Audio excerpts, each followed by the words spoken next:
Sa gabing ito, hindi lang ulan ang bumabagsak, kundi ang buong mundo ko. Habang basang-basa ako sa labas para iligtas ang kumpanya, tinatapon ako ni Papa na parang basura sa harap ng lahat. Driver ka lang, Celia. Hindi ka kailanman magiging tagapagmana.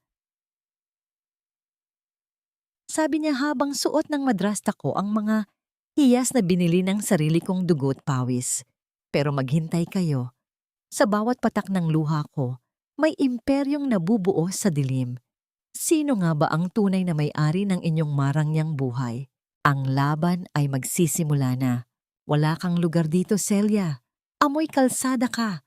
At ang dumi-dumi mo. Ang boses ni Don Tadeo Villaro ay parang isang matalim na kislap ng kidlat na humiwa sa katahimikan ng malawak na bulwagan ng mansyong Villaro. Ang bawat salitang binitawan niya ay may dalang bigat na tila gustong lapirutin ang pagkatao ng kanyang sariling anak. Sa harap ng mga nagagandahang bisita na nakasuot ng mga mamahaling barong at gown, ang kanyang tinig ay hindi lamang isang utos, kundi isang pampublikong paghatol. Nanatiling nakatayo si Celia sa gitna ng dambuhalang bulwagan habang ang bawat patak ng tubig mula sa kanyang basang-basang kapote ay lumilikha ng maliliit na lawa sa makinis at mamahaling sahig na gawa sa tisa. Kapansin-pansin ang kanyang panginginig, hindi dahil sa lamig ng aircon, kundi dahil sa pagod at gutom. Kagagaling lang niya sa gitna ng malakas na bagyo sa Pampanga matapos personal na ihatid ang mga relief goods para sa mga driver ng kanilang kumpanya na naipit sa baha. Habang ang lahat ay nagpapakasasa sa mainit na sabaw at masasarap na pagkain sa loob ng mansyon, siya ay nakikipagbuno sa maputik na kalsada at malakas na hampas ng hangin upang isalba ang natitirang dangal ng pangalan ng kanilang pamilya. Celia, naman, look at yourself. You look so mess. Nakakahiya sa mga bisita natin. Baka akalain nila ay pinapabayaan ka namin. Ang marahan at tila nag-aalalang tinig ni Doña Celestina ay sumaliw sa tensyon. Lumapit ang kanyang madrasta, bitbit ang isang baso ng alak, at ang bawat hakbang nito ay puno ng mapanuyang gilas. Ngunit ang paningin ni Celia ay napako sa leeg ng babae. Doon, sa ilalim ng mga ilaw na kristal, ay nagniningning ang isang kwentas na may dambuhalang diamante. Alam na alam ni Celia ang halaga niyon. Iyon ang eksaktong halaga ng lupang minana niya sa kanyang pumanaw na ina. Ang lupang palihim niyang ibinenta kaninang umaga upang bayaran ang utang ng kanilang kumpanya sa bangko para hindi sila makuha sa foreclosure. Ang sakit ay unti-unting gumapang sa dibdib ni Celia. Mas matindi pa sa hapdi ng mga sugat sa kanyang kamay dahil sa pagkakapit sa manibela ng truck. Hindi siya makapaniwala na habang isinasakripisyo niya ang huling alaala ng kanyang ina, ang perang iyon ay ginamit lamang ng kanyang madrasta para sa pansariling luho. Tumingin siya sa kanyang ama, nagbabaka sakali na makakita ng kahit katiting na pagkilala o awa. Ngunit sa halip na yakap, ang nakita niya ay ang pagpirma ng kanyang ama sa isang dokumento sa ibabaw ng mesa. Sa harap ninyong lahat, ayaw kong magkaroon ng kalituhan. Ang kumpanyang ito ay para sa mga lalaki, para sa mga tunay na tagapagmana na magdadala ng apelidong Villaro sa rurok ng tagumpay. Celia, you are just a driver. You are not fit for this legacy. Ang deklarasyon ni Don Tadeo ay sinundan ng mahihinang tawanan mula sa mga bisita, mga tunog na parang mga karayom na tumutusok sa balat ni Celia. Nararamdaman niya ang pagbara ng kanyang lalamunan. Gusto niyang sumigaw. Gusto niyang sabihin na siya ang nagpuyat, siya ang nagtrabaho, at siya ang nagbayad ng mga utang na nilustay ng kanyang mga kapatid na lalaki. Ngunit walang boses na lumabas sa kanyang mga labi. Ang tanging narinig niya ay ang sarili niyang paghinga na tila kinakapos. Ang kanyang mga daliri ay mariing nakakapit sa gilid ng kanyang kapote hanggang sa mamuti ang kanyang mga kuko. Ang mga mata ng mga tao sa paligid ay tila mga mapanuring anino Napilit siyang kinukulong sa isang kalyeng walang labasan. Naramdaman ni Celia ang pagbigat ng bawat bahagi ng kanyang katawan. Ang marangyang bulwagan na dati niyang itinuring na tahanan ay biglang naging isang dayuhang lugar. Puno ng mga taong may mga mukhang gawa sa porselana, ngunit may mga pusong bato. Ang bawat hakbang palayo na ipinag-uutos ng kanyang ama ay parang isang piraso ng kanyang kaluluwa na unti-unting hinuhubad. Lumabas siya ng mansyon ng hindi lumilingon habang ang malakas na buhos ng ulan ay muling sumalubong sa kanya. Ang tubig na dumadaloy sa kanyang mukha ay hindi na niya malaman kung galing ba sa langit o galing sa sarili niyang mga mata. Sa gitna ng kadiliman ng gabi, habang nakatitig sa malawak na kalsadang naghihintay sa kanya, isang katanungan ang pilit na bumabangon sa kanyang isipan. Hanggang kailan kailangang mamatay ang sariling pangarap para lamang mabuhay ang mga taong ang tanging alam ay kumuha at manira? Ang dilim ng gabi ay tila isang dambuhalang kumot na pilit bumabalot sa bawat hakbang ni Celia palayo sa nagniningning na mansyon. Habang ang bawat patak ng ulan ay humahampas sa kanyang balat, mas ramdam niya ang hapdi ng mga salitang iniwan ng kanyang ama kaysa sa lamig ng panahon.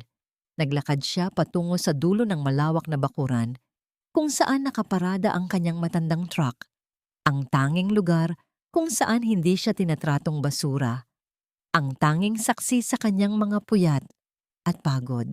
Umakyat siya sa loob ng cabin at ang amoy ng krudo, lumang tela at tuyong pawis ang sumalubong sa kanya.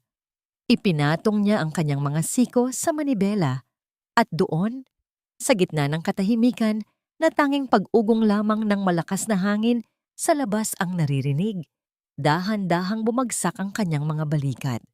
Tiningnan niya ang kanyang sariling mga kamay sa ilalim ng malamlam na ilaw ng dashboard. Ang mga palad niya ay magaspang, may mga kalyong hindi na kailanman mabubura, at ang mga dumi sa ilalim ng kanyang mga kuko ay marka ng 10 taong pakikipagbuno sa kalsada. 10 taon. Isang dekada na ang nakalilipas mula nang mamatay ang kanyang ina at nangako siya sa kanyang sarili na gagawin niya ang lahat para hindi gumuho ang kumpanyang itinayo ng kanyang mga magulang. Habang ang kanyang mga kapatid na sina Silvestre at Mariano ay nagpapakasasa sa mga mamahaling bar, si Celia ay nasa gitna ng highway. Nilalabanan ang antok at panganib upang matiyak na makakarating ang mga kargamento sa tamang oras. Siya ang tanging anak na hindi humihingi ng bagong sasakyan o mamahaling damit dahil ang bawat sentimong kinikita niya ay diretso sa kaban ng Bilaro Consortium upang pambayad sa mga utang na hindi naman siya ang gumawa.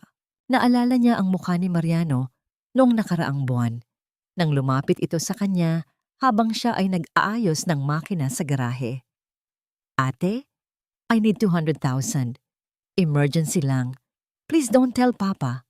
Ang sabi nito sa wikang tila wala lang ang halaga ng perang hinihingi. At dahil sa maling paniniwala sa utang na loob at pagmamahal sa pamilya, ibinigay niya ang kanyang huling ipon kahit na ang ibig sabihin yon ay kailangan niyang mag-double shift sa pagmamaneho at magtiis sa pagkain ng delata sa loob ng 1 linggo. "Celia, you're so reliable talaga. That's why we love you," ang nakangiting sabi ni Doña Celestina noon habang hinahaplos ang kanyang buhok. Ngunit ngayon ay malinaw na sa kanya ang lahat.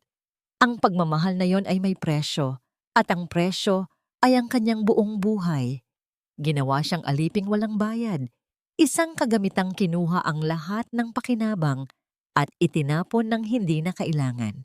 Inabot ni Celia ang isang lumang sobre sa loob ng glove compartment kung saan nakatago ang mga resibo at talaan ng kanyang mga personal na gastos.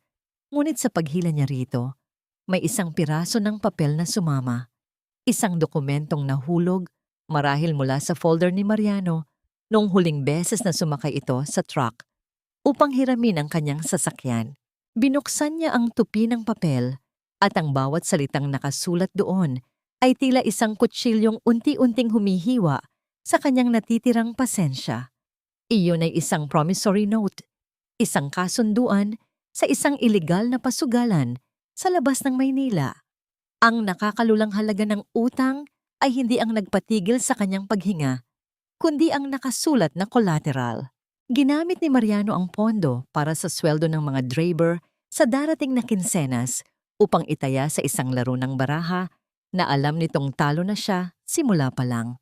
Nanlalamig ang mga daliri ni Celia habang binabasa ang petsa. Bukas na ang araw ng bayaran. Kung hindi ito mababayaran, higit sa 50 pamilya ng mga driver ang magugutom at ang kumpanyang ipinaglaban niya ng 10 taon ay tuluyan ng guguho dahil sa kagagawan ng kapatid na itinuturing ng kanyang ama na karapat-dapat na tagapagmana. Napasandal si Celia sa upuan. Ang kanyang paningin ay nakapako sa malayo habang ang isang tanong ay paulit-ulit na humahampas sa kanyang isipan. Hanggang kailan siya mananatiling tahimik habang ang mga taong pinoprotektahan niya ang siya mismong sumusunog sa lahat ng kanyang pinaghirapan. Kinabukasan, ang sikat ng araw na tumatama sa bintana ng maliit na silid ni Celia ay tila walang dalang init. Nakaupo siya sa gilid ng kanyang kama, hawak ang isang tasang kape na matagal nang lumamig habang pinagmamasdan ng kanyang mga pasong balat sa braso dahil sa init ng radiator ng truck kagabi. Ang katahimikan ng umaga ay bumasag lamang nang bumukas ang pinto at pumasok ang isang amoy na pamilyar, ang matapang at mamahaling pabango ni Doña Celestina. Celia, anak, are you okay? Hindi ako nakatulog kagabi dahil sa pag-aalala sa'yo. Ang boses ni Celestina ay malambot, parang telang sutla na dahan-dahang pumupulupot sa leeg ng kanyang biktima. Lumapit siya at naupo sa tabi ni Celia, pilit na hinahawakan ng kamay ng dalaga na agad namang naniga sa ilalim ng malamig na palad ng madrasta. Tumingin si Celia sa mga mata ng babae. Wala siyang nakitang pagsisisi, kundi ang isang uri ng pagkukunwari na tanging ang mga sanay sa panlilinlang lamang ang kayang gawin. Huwag ka nang magtampo kay papa mo, Celia. You know how he is, di ba? High blood siya at masyadong stressed sa kumpanya. He didn't mean those words, nadala lang siya ng bugso ng damdamin. Nadala ng damdamin? O talagang yun ang tingin niya sa akin? Ang tanong ni Celia ay mahina ngunit puno ng pait. Huminga ng malalim si Celestina at hinaplos ang balikat ni Celia. Anak, isipin mo na lang ang legacy ng pamilya. Ang mga lalaki, sila talaga ang mukha ng negosyo. It's a man's world, Celia. Tayong mga babae, ang tungkulin natin ay maging sandigan sa likod. Your sacrifice is what keeps this family together. Isang dakilang gawa ang tumulong nang hindi humihingi ng kapalit. Ang bawat salitang binitawan ni Celestina ay parang asukal na may halong lason, isang pagtatangkang iparamdam kay Celia na ang kanyang pagdurusa ay isang banal na tungkulin. Dahan-dahang inilabas ni Celestina ang isang asul na folder mula sa kanyang mamahaling bag. Anyway, to help Papa and to clear your name from the mess Silvestre and Mariano made, I need you to sign these papers, sabi ng accountant. Kailangan lang ng operational guarantee mula sa iyo bilang nakatatandang kapatid. This is to protect the assets, Celia, para hindi na tayo lalong mabaon sa utang. Tiningnan ni Celia ang mga dokumento. Sa ilalim ng mga teknikal na salita at maliliit na letra, alam niya kung ano ang nakatago doon. Iyon ang mga papeles na maglilipat ng lahat ng pananagutan sa buwis at mga legal na pagkakamali ng kumpanya sa kanyang pangalan. Pinapapirma siya ng kanyang sariling kamatayan sa harap ng batas.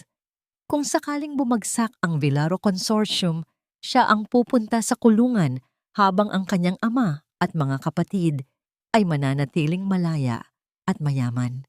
You trust me, don't you? This is for the family, Celia, para sa ikabubuti ng lahat. Ang muling pagbulong ni Celestina. Ang kanyang muka ay tila isang anghel na nag-aalay ng kaligtasan, ngunit ang kanyang mga mata ay nagniningning sa kislap ng tagumpay. Kinuha ni Celia ang pluma.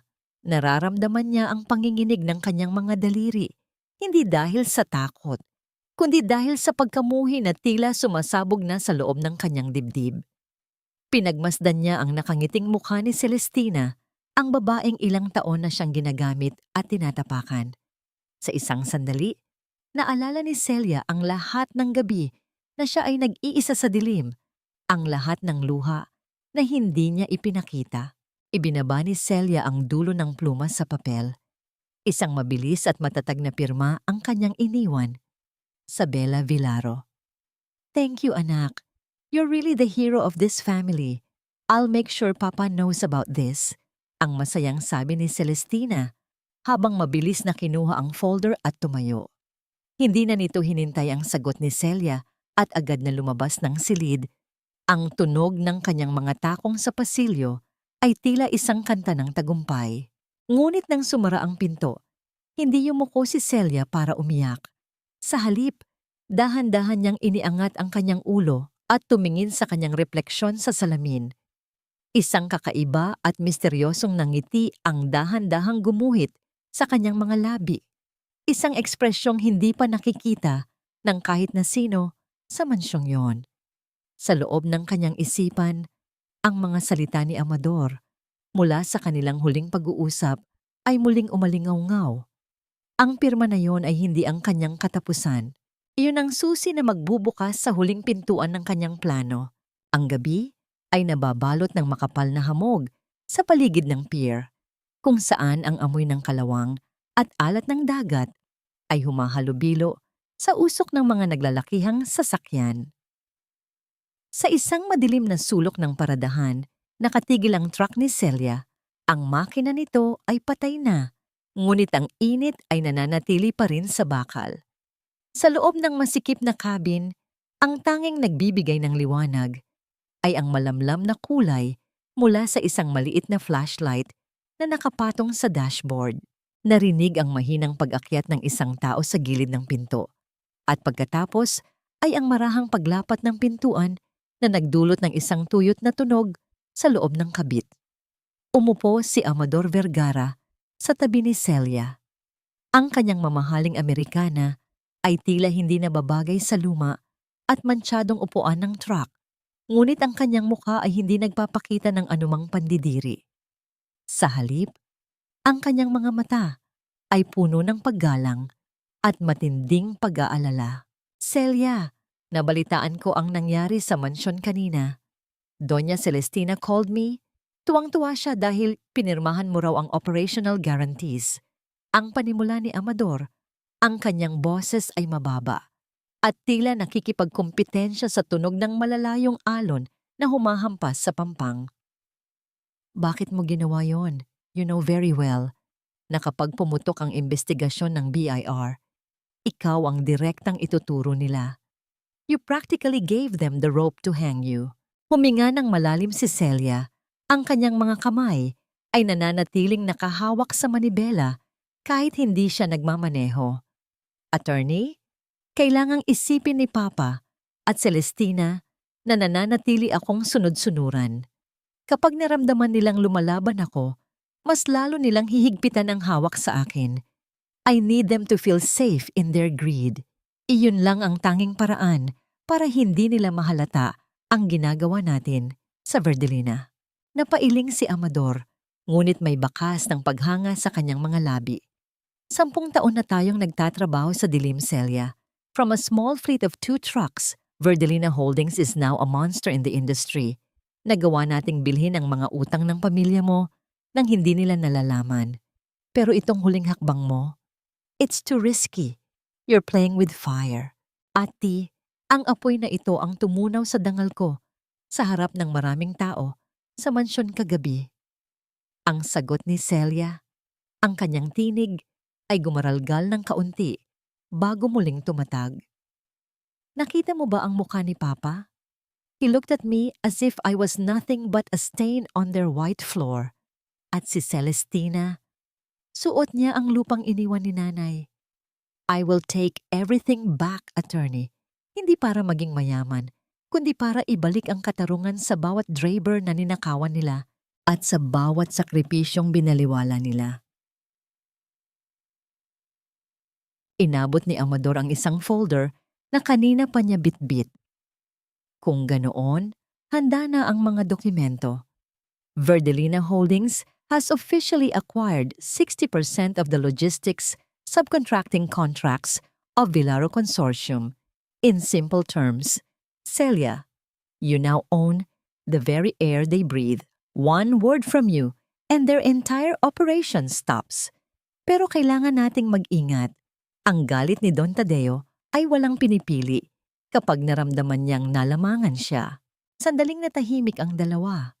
Ang tanging naririnig ay ang mabagal na pagtulo ng tubig mula sa aircon ng truck patungo sa semento sa labi, na lumilikha ng isang tila orasan na nagbibilang ng nalalabing panahon ng katahimikan. Celia, ang muling tawag ni Amador. Ang kanyang boses ay mas malambot na ngayon. Bakit mo pa rin ito ginagawa? You have the money now. Pwede ka nang umalis, magsimula ng bagong buhay sa ibang bansa, at kalimutan na naging Vilaro ka. You don't need this pain anymore. Tumingin si Celia sa bintana, kung saan ang refleksyon ng kanyang pagod na mukha ay humahalo sa dilim ng gabi. I cannot heal, attorney, hanggat hindi ko naririnig mula kay Papa na mali siya. Hanggat hindi niya nakikita na ang anak na itinuring niyang basura ang siyang tanging nagmahal sa kanya ng totoo. Pagkatapos niyon, baka sakaling makahinga na ako. Bago pa makasagot si Amador, biglang nakaramdam si Celia ng isang kakaibang kilabot. Ang liwanag ng isang dumaang sasakyan sa malayo ay panandali ang tumama sa isang tumpok ng mga lumang container van sa tapat nila. Doon, sa pagitan ng mga anino, ay may nakitang bulto ng isang tao, isang lalaking nakasuot ng itim na jacket, nakatitig ng diretso sa kanilang kinaroroonan. Hindi gumalaw ang anino, hindi ito lumapit, ngunit ang titig nito ay tila isang malamig na haplos na nanunuot sa loob ng cabin. Mabilis na pinatay ni Celia ang flashlight at ang buong paligid ay muling nilamon ng nakabibingig na kadiliman. Ang kapal ng usok ng tabako sa loob ng silid-aklatan ni Don Tadeo ay tila isang nagbabantang ulap na nagpapabigat sa bawat hininga ni Celia. Pagpasok pa lamang niya, ang sumalubong sa kanya ay ang hitsura ng kanyang kapatid na si Silvestre. Nakaluhod sa sahig, gulo-gulo ang buhok at nanginginig ang mga balikat habang humihikbi. Sa tapat nito, nakatayo ang kanilang ama. Ang mukha ay kasing pula ng nagbabagang uling, habang si Doña Celestina naman ay nakaupo sa gilid, marahang pinapaypayan ng sarili, ngunit ang mga mata ay matalas na nakamasid. Wala kang kwentang anak. Dinungisan mo ang pangalan ng mga Vilaro. Ang boses ni Don Tadeo ay parang isang malakas na pagyanig na nagpapakatal sa mga kristal na baso sa ibabaw ng mesa. Hindi na kailangan pang magtanong ni Celia. Ang amoy ng alak at ang mga nagkalat na resibo ng utang mula sa isang kilalang kasino sa Clark ang nagkwento ng lahat. Pa, please, pinagbantaan nila ang buhay ko. Kapag hindi ako nakabayad ng 10 milyon bago matapos ang buwan, hindi na nila ako palalabasing buhay sa kalsada. Ang pagsusumamo ni Silvestre, ang kanyang boses ay puno ng takot at kawalan ng pag-asa. Dito na pumasok ang mapanlinlang na tinig ni Doña Celestina. Tadeo, hilingin natin ang tulong ni Celia. Siya lang ang may malinis na record. Kung siya ang pipirma sa loan extension para sa kumpanya, makakakuha tayo ng cash para mabayaran ang utang ni Silvestre. We cannot let our son die, Tadeo. Isipin mo ang sasabihin ng mga kompetensya natin kapag nalaman nilang ang isang Vilaro ay pinatay dahil sa sugal. Tumingin si Don Tadeo kay Celia. Ang kanyang mga mata ay walang bakas ng pagmamahal, kundi purong pangangailangan. Celia, narinig mo ang madrasta mo. Ikaw ang nakatatanda. Iligtas mo ang kapatid mo. Pirmahan mo ang mga bagong utang sa ilalim ng pangalan mo bilang Chief Operating Officer kunwari. It's a small sacrifice for your brother's life. Ramdam ni Celia ang tila isang malaking bato na nakadagan sa kanyang dibdib. Isang 10 milyong pisong utang na gagamitin lamang para sa kasalanan ng iba habang siya ang magdurusa sa legal na pananagutan. Tiningnan niya si Silvestre na tila isang baasang sisios sa sahig. Ang kapatid na noong nakaraang linggo lang ay tinawag siyang hamak na driver sa harap ng mga kaibigan nito. "Gagawin ko po, Papa." Ang mahinang sagot ni Celia. Ang bawat salita ay parang paglunok ng bubog. Ngunit bago pa makangiti si Celestina, muling nagsalita ang dalaga. "Pero may isang kondisyon ako." Napatigil ang lahat. Ang katahimikan ay naging kasing talim ng isang patalim. "Kondisyon? Nagagawa mo pang maglatag ng kondisyon habang naghihingalo ang kapatid mo?" Ang bawal ni Don Tadeo ay tila isang babala. "Ibigay niyo sa akin ang buong pamamahala sa Old Fleet, ang 30 lumang truck na nakatambak sa garahe sa San Fernando. Sa loob ng 1 buwan, ako ang magpapatakbo niyon nang walang pakialam mula sa inyo o kahit kanino. Lahat ng kikitain niyon sa akin mapupunta at lahat ng gastusin, ako ang bahala. Isipin niyo na lang na bayad iyon sa pagpirma ko sa utang ni Silvestre." Ang matatag na pahayag ni Celia. Isang mapang-uyam na tawa ang kumawala sa mga labi ni Don Tadeo. "Iyong mga bulok na bakal na yon? Ang akala ko ba ay matalino ka, Celia? Sige, kunin mo. Wala na rin namang pakinabang ang mga yon kundi ibenta sa junk shop. 1 buwan? Kahit sa'yo na ang mga basurang yon habang buhay." Kinuha ni Celia ang pluma at muling idinikit ang dulo nito sa papel ng utang. Sa bawat guhit ng kanyang pirma, nararamdaman niya ang bigat ng tanikala ni Silvestre na lumilipat sa kanyang mga balikat. Ngunit sa likod ng kanyang isipan, alam niya ang hindi alam ng kanyang ama. Ang mga bulok na bakal na yon ay may mga makina pang matitibay at ang mga driver na nagmamaneho sa mga yon ay ang mga pinakatapat na tauhan na matagal na niyang tinutulungan ng palihim. Paglabas ni Celia ng silid-aklatan, ang hangin sa pasilyo ay tila mas magaan na. Ngunit bago siya makalayo, isang boses ang muling nagpatigil sa kanyang paglakad. "Ate." Si Mariano yon, ang isa pa niyang kapatid na nakasandal sa pader at may hawak na baso ng alak. May kakaibang kislap sa kanyang mga mata, isang kislap na puno ng hinala. "Masyadong madali ang pagpayag mo, ate. Anong laro ang pinapasok mo? Do you really think those old trucks will save you?" Ang tanong ni Mariano ay tila isang lason na dahan-dahang gumagapang sa katahimikan ng gabi. Hindi sumagot si Celia. Sa halip ay nagpatuloy siya sa paglalakad, habang ang tunog ng kanyang bawat hakbang sa sahig ay tila isang orasan na nagbibilang para sa nalalapit na pagsabog ng katotohanan. Ang kalsada, patungo sa terminal ng mga truck, ay tila isang mahabang ilog ng putik at pagsisisi. Sa gitna ng dilim, ang tanging nagbibigay ng direksyon kay Celia ay ang nanlalabing liwanag mula sa mga poste ng kuryente na tila mga pagod na bantay sa gilid ng daan. Huminto ang kanyang truck sa tapat ng isang maliit na karinderya, kung saan ang dilaw na ilaw ng bombilya ay naglalabas ng isang mainit at nakakaakit na kislap sa gitna ng malamig na gabi. Dahan-dahang bumaba si Celia, ang kanyang mga tuhod ay nanghihina at ang bawat kalamnan sa kanyang katawan ay sumasamo ng pahinga. Pagpasok niya sa karinderya, ang bango ng bagong saing na kanin at pinakuluang luya ay agad na yumakap sa kanya. Isang amoy na hindi niya kailanman naramdaman sa loob ng malamig na mansyon ng mga Vilaro. "Celia, ikaw ba yan, anak?" Ang boses ni Aling Rosa ay puno ng gulat at pag-aalala. Lumabas ang matandang babae mula sa kusina, suot ang kanyang mantsadong apron at agad na lumapit sa dalaga. "Diyos ko, ang dumi-dumi mo at tila hindi ka kumakain ng maayos. Halika, maupo ka." Hindi na nakasagot si Celia. Hinayaan niyang alalayan siya ni Aling Rosa patungo sa isang lumang bangko na gawa sa kahoy. Sa loob ng maraming taon, ang karinderyang ito ang naging takbuhan ni Celia tuwing ang bigat ng mundo ay hindi na niya kayang pasanin. Si Aling Rosa, na dating driver din ng truck bago tumanda, ang tanging nakakaintindi sa hirap na dinaranas niya. Inilapag ni Aling Rosa ang isang mangkok ng mainit na lugaw sa harap ni Celia.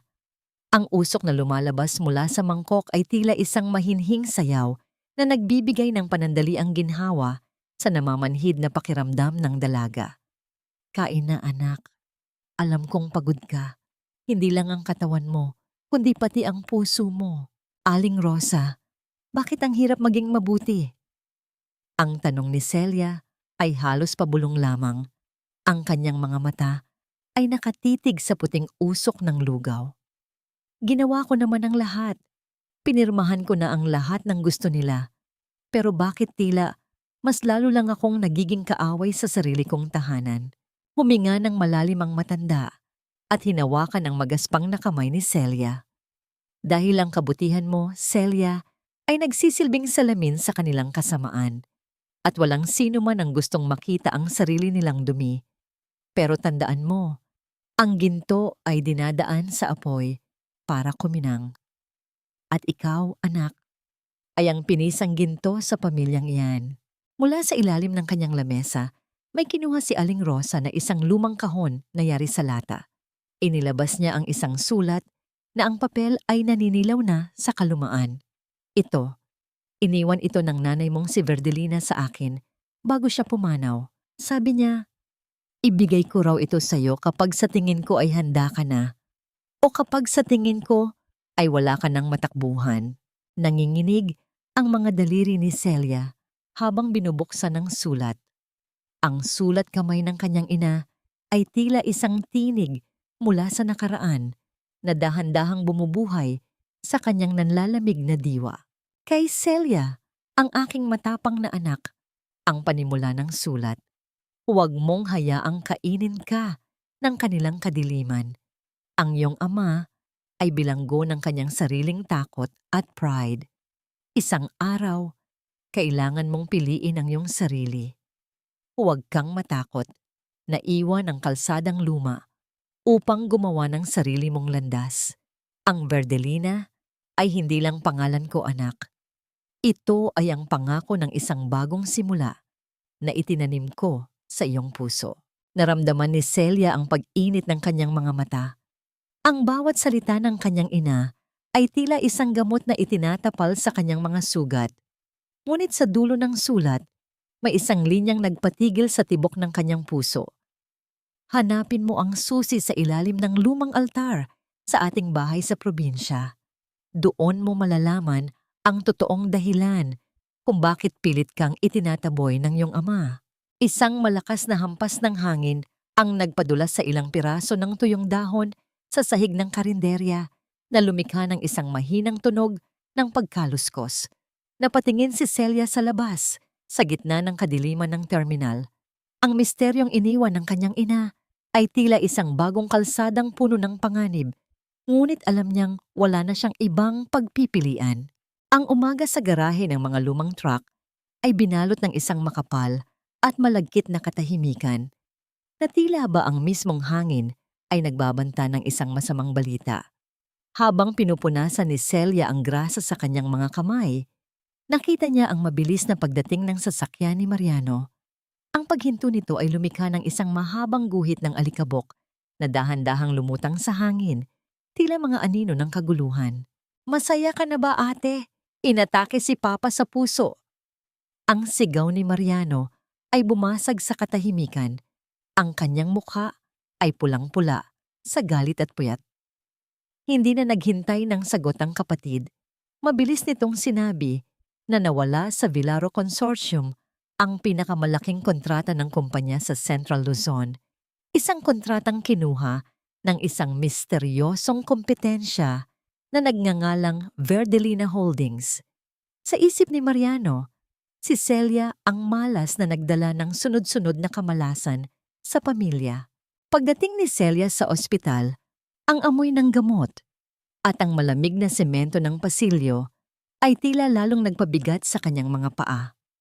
Sa labas ng kwarto ni Don Tadeo, nakatayo si Doña Celestina na sa halip na luha ay talim ng tingin ang isinalubong sa kanya. Sabi ko na nga ba, ikaw ang salot sa pamilyang ito. Mula nang dumating ka rito sa mansyon, wala nang nangyaring maganda. Ang mariing bulong ni Celestina, ang boses nito ay parang asidong dahan-dahang tumutulo sa sugat ni Celia. Dahil sa kapabayaan mo sa operasyon, dahil sa pagiging abala mo sa mga basurang truck na yan, namamatay ang ama mo. You are a curse, Celia. Isang malaking malas. Hindi sumagot si Celia. Nanatili siyang nakatayo. Ang kanyang likod ay nakasandal sa malamig na pader, habang tinitiis ang bawat mura at sutil na salita ng madrasta. Ngunit hindi pa doon natatapos ang kalbaryo. Sa dulo ng pasilyo, lumitaw ang dalawang lalaking nakasuot ng uniforme ng pulisya. Kasunod ang isang opisyal mula sa kawanihan ng Rentas Internas. Sa Bella Villaro, kami ay may utos na imbestigahan ang mga dokumentong pirmado mo bilang Chief Operating Officer. Ang sabi ng isa sa mga opisyal, may mga irregularidad sa buwis at mga palsipikadong operational guarantees na nakapangalan sa iyo. Kailangan mong sumama sa amin para sa kaukulang katanungan. Tumingin si Celia kay Celestina. Nakita niya ang isang mabilis at palihim na ngiti sa mga labi ng madrasta. Ang ngiti ng isang taong matagumpay na nailipat ang bitag sa leeg ng iba. Ang mga dokumentong pinirmahan ni Celia para iligtas si Silvestre at ang kumpanya ay ginagamit na ngayon laban sa kanya. Please, hayaan niyo muna akong makita ang ama ko. Ang tanging pakiusap ni Celia, ang kanyang boses ay nanginginig sa pagod at emosyon. Pinayagan siya ng mga pulis na pumasok ng sandali. Sa loob ng kwarto, ang tanging tunog ay ang mabagal at mekanikal na ritmo ng monitor ng puso, na tila isang orasan na nagbibilang ng hiram na buhay. Nakita ni Celia ang kanyang ama, ang dambuhalang lalaking kinatakutan niya, ang amang pilit niyang pinagsisilbihan sa loob ng maraming taon. Dahan-dahang nagmulat ng mata si Don Tadeo. Inisip ni Celia na sa sandaling iyon, sa gitna ng paghihingalo, ay makikita niya ang kahit katiting na pagmamahal o pagsisisi sa mga mata ng magulang. Inabot niya ang kamay ng ama, ngunit bago pa man ito dumampi, ay marahas itong binawi ni Don Tadeo. Ang tingin na ipinukol ng kanyang ama kay Celia ay hindi puno ng awa, kundi ng purong pagkamuhi. Ang kanyang mga labi ay nanginig, pilit na bumubuo ng mga salita sa kabila ng panghihina. Lumayo, kantorito gito no? Ang paos at hirap na utos ni Don Tadeo. Ikaw, ang pumatay sa kumpanya ko. Huwag ka nang magpapakita sa akin kailanman. Ang mga salitang iyon ay mas masakit pa sa anumang sampal o legal na parusa. Ang bawat kataga ay tila isang matalim na pako na ibinabaon sa puso ni Celia.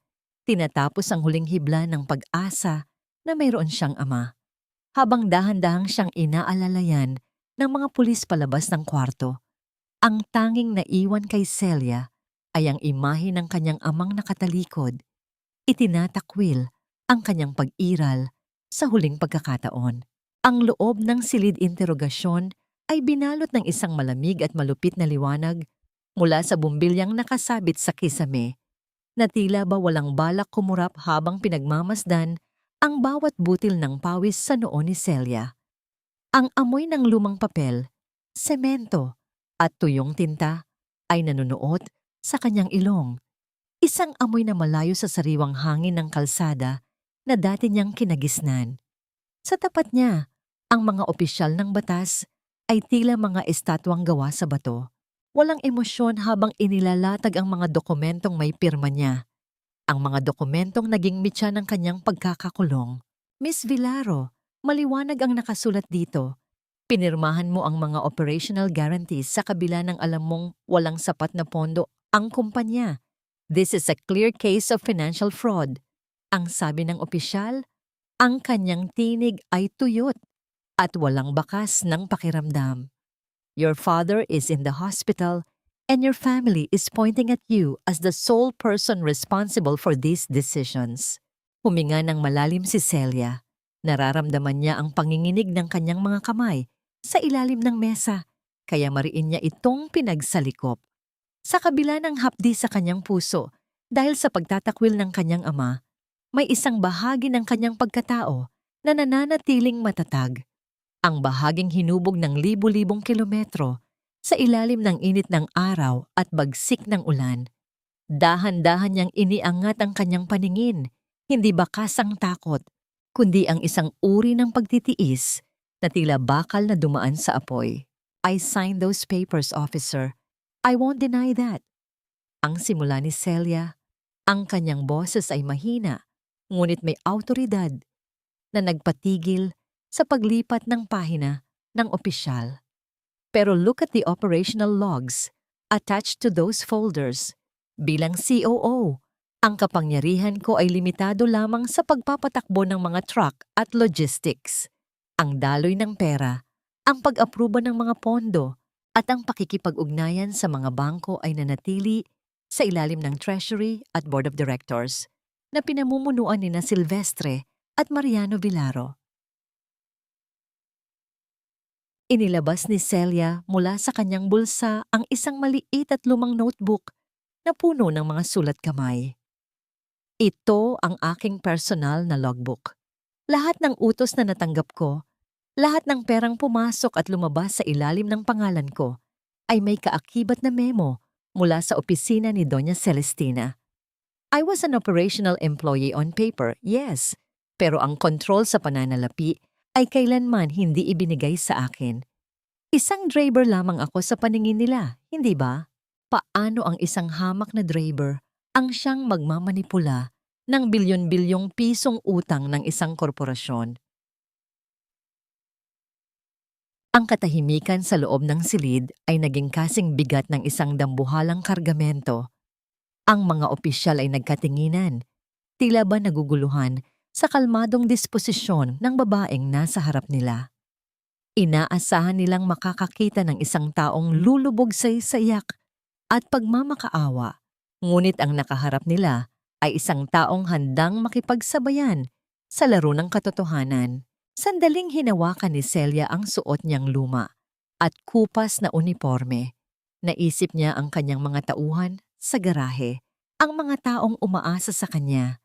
Naalala niya ang sulat ng kanyang ina na nakatago sa loob ng kanyang sapatos, ang tanging bagay na nagbibigay sa kanya ng init sa gitna ng malamig na presinto. Ang kanyang dangal ay hindi nakadepende sa pirasong papel na pinirmahan niya dahil sa maling tiwala. Ang kanyang dangal ay nasa bawat kalyo sa kanyang kamay na nakuha niya sa marangal na pagtatrabaho. Hahayaan ko kayong suriin ang mga dokumentong yan, ang pagpapatuloy ni Celia habang dahan-dahang tumatayo. But remember this, hindi ako tatakas. Dahil ang taong walang itinatago ay walang dahilan para matakot sa dilim. Pinalabas muna si Celia ng silid habang isinasagawa ang mas malalim na pagsusuri. Pag-upo niya sa mahabang bangko sa labas, nakita niya ang kanyang refleksyon sa salamin ng pintuan. Ang kanyang buhok ay gulo-gulo. Ang kanyang mukha ay maputla. Ngunit ang kanyang mga mata ay nagniningning sa isang uri ng liwanag na hindi pa nakikita ng pamilya Villaro. Habang hinihintay ang hatol ng mga opisyal, isang pamilyar na sasakyan ang huminto sa tapat ng presinto. Bumaba si Amador. Ang kanyang mukha ay puno ng tensyon. Ngunit bago pa man ito makalapit, isang tawag mula sa ospital ang natanggap ni Celia.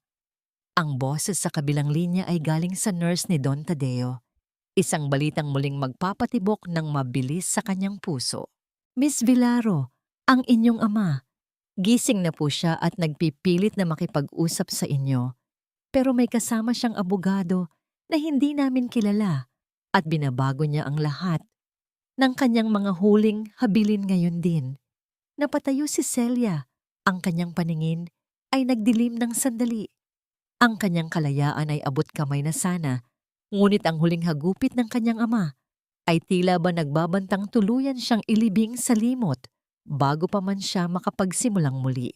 Hindi nagpunta si Celia sa ospital upang makinig sa mga huling salita ng pagtataboy ng kanyang ama. Sa halip, pinili niyang magtungo sa kaisa-isang lugar kung saan nararamdaman niyang buhay siya, sa lumang garahe sa San Fernando, kung saan naghihintay ang mga bulok na bakal na ipinamana sa kanya ni Don Tadeo bilang pang-insulto.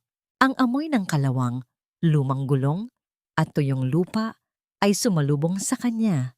Isang amoy na mas mabango pa sa anumang mamahaling pabango sa mansyon. Sa ilalim ng mga aandap-andap na ilaw ng garahe, nakatayo ang 20 lalaki. Sila ang mga Draper na tinanggal ni Mariano dahil sa katandaan o dahil lamang sa paghingi ng tamang benepisyo. Mga lalaking may mga mukhang sinunog ng araw at mga kamay na kasing tigas ng semento, ngunit ang kanilang mga mata ay nagniningning sa katapatan habang nakatingin kay Celia. Ma'am Celia, handa na po ang mga truck. Kahit puyat, kahit pagod, basta para sa inyo, lalakbayin namin kahit dulo ng mundo. Ang sabi ni Mang Canor, ang pinakamatandang Draper, habang iniaabot sa kanya ang isang baso ng mainit na kape sa isang plastik na tasa. Ang simpleng kilos na yon ay nagdala ng isang kurot sa puso ni Celia. Sa bahay ng mga Vilaro, siya ang tagasilbi. Dito, siya ang kanilang pinuno, ang kanilang ate, at ang kanilang pag-asa. Humakbang si Celia sa gitna ng maliit na bilog na binuo ng mga Draper. Ang kanyang boses ay hindi nanginginig. Bagkus ay may lalim ng isang taong nakaranas na ng lahat ng uri ng bagyo. Hindi ko kayo kinuha rito para lamang maging mga empleyado. Kinuha ko kayo dahil kayo ang tunay na pundasyon ng industriyang ito. Ang Berdelina Holdings ay hindi sa akin lamang. Ito ay para sa bawat Draper na hindi nakauwi sa Pasko dahil kailangang maghatid ng kargamento. Ito ay para sa bawat pamilyang nagutom dahil kinurakot ang kanilang sweldo. Isang saglit na katahimikan ng namayani na binalot lamang ng mahinang pag-ugong ng isang generator sa malayo, na tila ba isang pusong tumitibay sa gitna ng dilim. Nakita ni Celia ang pagtango ng mga lalaki, ang paghigpit ng hawak nila sa kanilang mga susi ng truck. Ito ang tunay na kapangyarihan, hindi ang mga pirasong papel na nilagdaan sa mga de-aircon na opisina, kundi ang tiwala ng mga taong anak pawis. Sa gitna ng kanilang pag-uusap, pumasok ang sasakyan ni Amador. Mabilis siyang bumaba, hawak ang isang makapal na folder, at ang kanyang mukha ay hindi nakakikitaan ng kaba, kundi ng isang matamis na tagumpay. Lumapit siya kay Celia at iniabot ang isang dokumentong may tatak ng gobyerno. Celia, nakuha natin. Ang Berdelina Holdings ang opisyal na nanalo sa Central Luzon Logistics Project. Natalo natin ang bid ng Vilaro Consortium sa unang pagkakataon. Ang bulong ni Amador. Ngunit ang boses niya ay umalingaw-ngaw sa katahimikan ng garahe. Nagkaroon ng mahinang bulungan sa pagitan ng mga Draper na sinundan ng mga ngiting puno ng pag-asa. Ang kumpanyang itinayo ni Celia sa dilim, sa loob ng 10 taon ng pagtitiis, ay isa na ngayong dambuhalang handang humarap sa sikat ng araw. Ngunit sa likod ng tagumpay na ito, alam ni Celia na ang laban ay pasidhi pa lamang. Attorney, alam na ba nila? Ang tanong ni Celia habang nakatingin sa malawak na kalsada sa labas ng garahe. Hindi pa. Iniisip pa rin ni Don Tadeo at Celestina na isang banyagang korporasyon ang kumuha sa kontrata. Wala silang kaalam-alam na ang anak na itinapon nila ang siyang may-ari ng kumpanyang dahan-dahang gumigiba sa kanilang imperyo. Ang sagot ni Amador. Ngunit ang tagumpay ay may kaakibat na panganib. Habang nagdiriwang ang mga Draper sa loob ng garahe, hindi napansin ni Celia ang isang motorsiklong nakahinto sa kabilang panig ng kalsada. Ang Draper nito ay hindi gumagalaw, nakasuot ng itim na helmet, at ang kanyang tingin ay nakapako sa bawat kilos ni Celia. Sa loob ng kanyang bulsa, ang kanyang cellphone ay naglabas ng isang mahinang kislap ng liwanag. Isang larawan ni Celia Nakasama ang mga driver ang kinuha nito at ipinadala sa isang numero na ang pangalan ay Doña Celestina. Tama ba ni? Ang panganib ay hindi na lamang nasa loob ng korte o sa mga dokumento.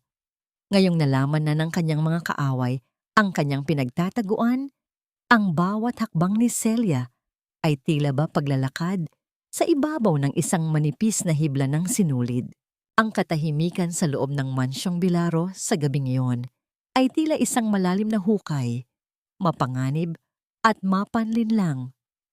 Bumalik si Celia, hindi upang makipag-ayos, kundi upang kunin ang natitirang mga gamit ng kanyang ina na iniwan niya sa kanyang lumang silid. Sa bawat hakbang niya sa makinis na sahig, nararamdaman niya ang lamig ng mga pader na dati ay itinuturing niyang proteksyon. Habang papunta siya sa itaas, isang boses ang nagpatigil sa kanyang paghinga. Galing iyon sa bahagyang nakabukas na pinto ng silid-aklatan ni Don Tadeo. Ang boses ay malambot at tila naglalambing, ngunit ang tono nito ay ibang-iba sa naririnig ng publiko. Iyon ay ang boses ni Doña Celestina. "Don't worry, honey. Konting tiis na lang," ang sabi ni Celestina, na sinundan ng isang mahinang tawa na walang bakas ng awa. Ang matandang Bilaro ay hindi natatagal, at ang tangang si Celia, pinirmahan na niya ang sarili niyang hatol. Kapag nakuha na natin ang huling piraso ng kumpanya, hahayaan nating mabulok ang babaeng iyon sa kulungan habang tayo ay nagpapakasasa sa bank account sa ibang bansa. Naramdaman ni Celia ang mabilis na pagtibok ng kanyang puso, tila isang tambol na nagbabanta sa kanyang katahimikan. Dahan-dahan niyang inilabas ang kanyang cellphone at pinindot ang recording button. Ang dulo ng kanyang mga daliri ay nanginginig, ngunit pinilit niyang manatiling matatag. "The assets are almost liquidated. Let Silvestre and Mariano play with the crumbs. Sila ang gagamitin nating panakip butas kapag nagsimula na ang gulo. No one will suspect me, Tadeo's loyal wife."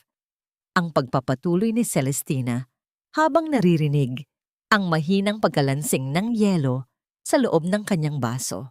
Bawat salita ay parang isang patak ng asido sa puso ni Celia.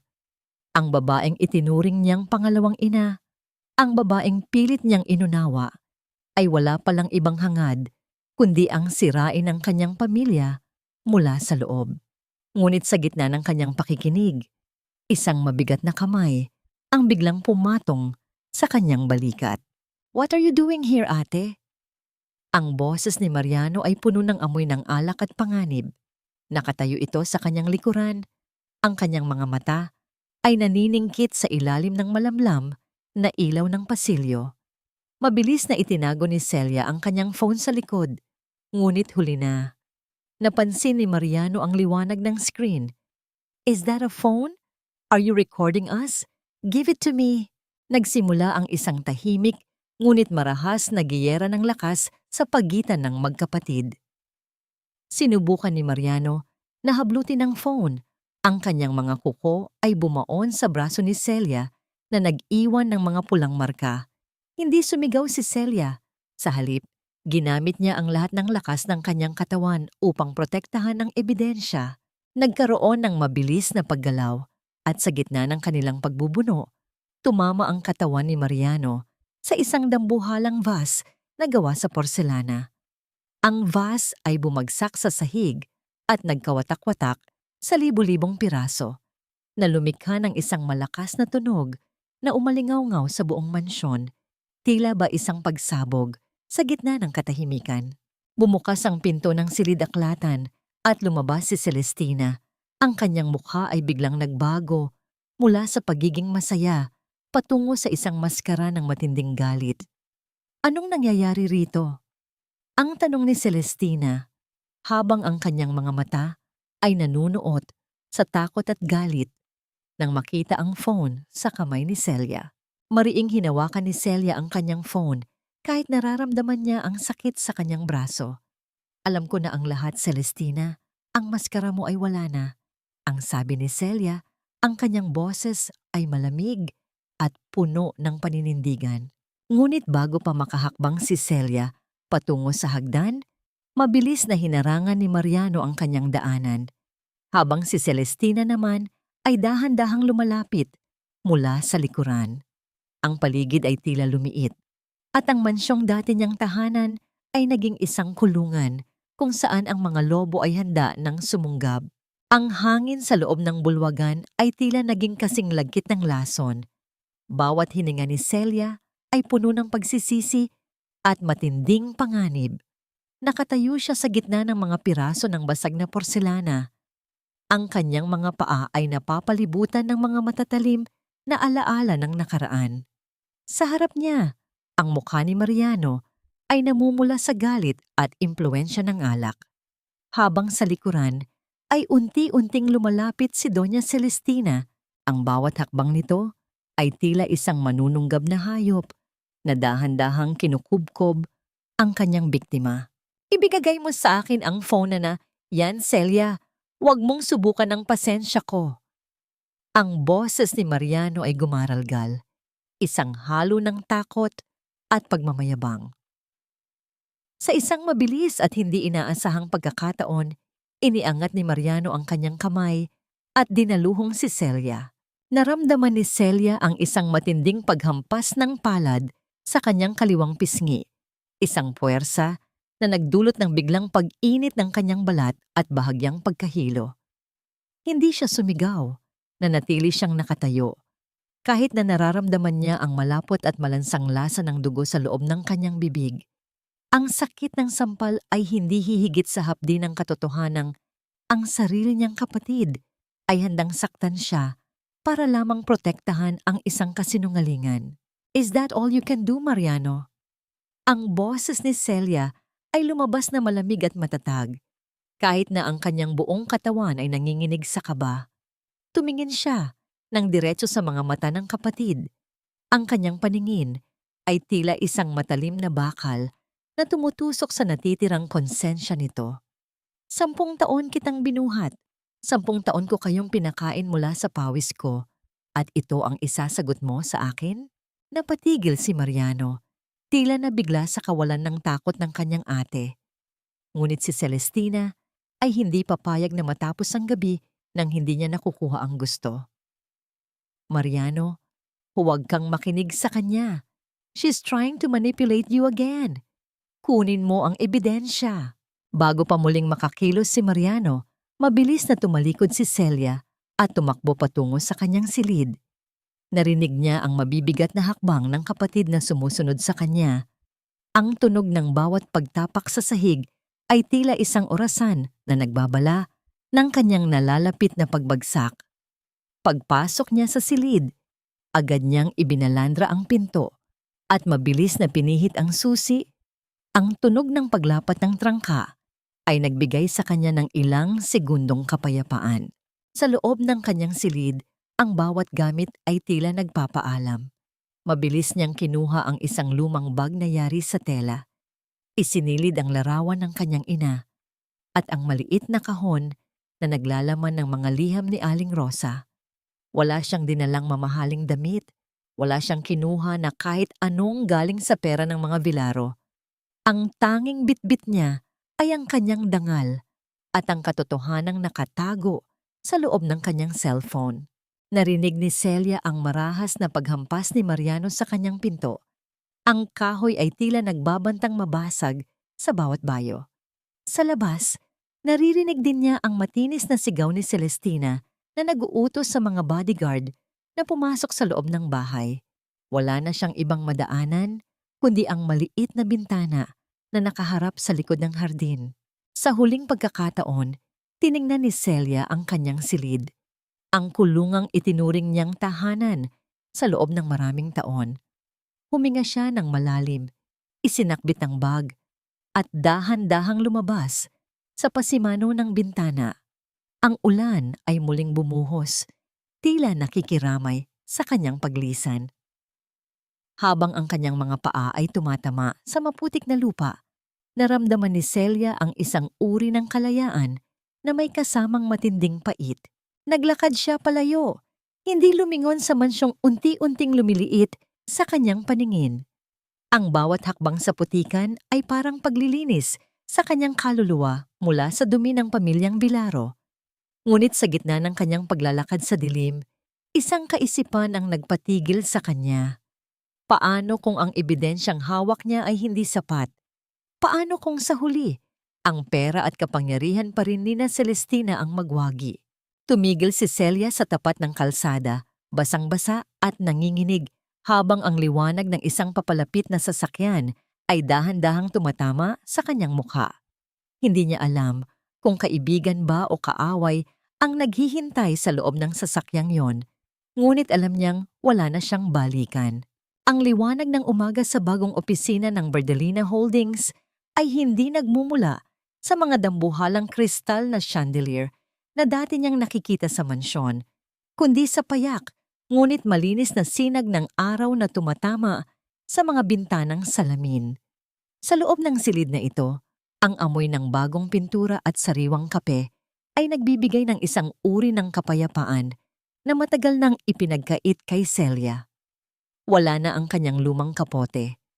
Pinalitan ito ng isang maayos na asul na blazer, ngunit ang kanyang mga kamay ay nananatiling may mga bakas ng kalyo. Isang paalala na ang kanyang tagumpay ay hindi galing sa swerte, kundi sa dugo't pawis. Sa labas ng kanyang pinto, naririnig ang abalang pagkilos ng mga empleyado. Ang tunog ng mga papel na mabilis na inililipat, ang mahinang pag-ugong ng mga computer, at ang palitan ng mga boses na puno ng sigla ay tila isang magandang musika sa pandinig ni Celia. Ang Berdelina Holdings ay hindi na lamang isang lihim na pangarap. Ito ay isa ng dambuhalang puwersa sa industriya ng logistika sa bansa. Pumasok si Amador, bitbit ang isang tablet at ilang mga pahayagan. Ang kanyang mukha ay nagliliwanag sa katuwaan habang inilalapag ang mga ito sa lamesa ni Celia. Celia, look at the headlines. Ang buong business world ay nanginginig sa pag-usisa. Sino ang misteryosong reyna sa likod ng Berdelina? Ang tanong ng lahat. Wala silang kaalam-alam na ang babaeng hinahanap nila ay ang parehong babaeng tinawag nilang hamak na Draper ilang linggo lang ang nakalilipas. Tiningnan ni Celia ang mga balita.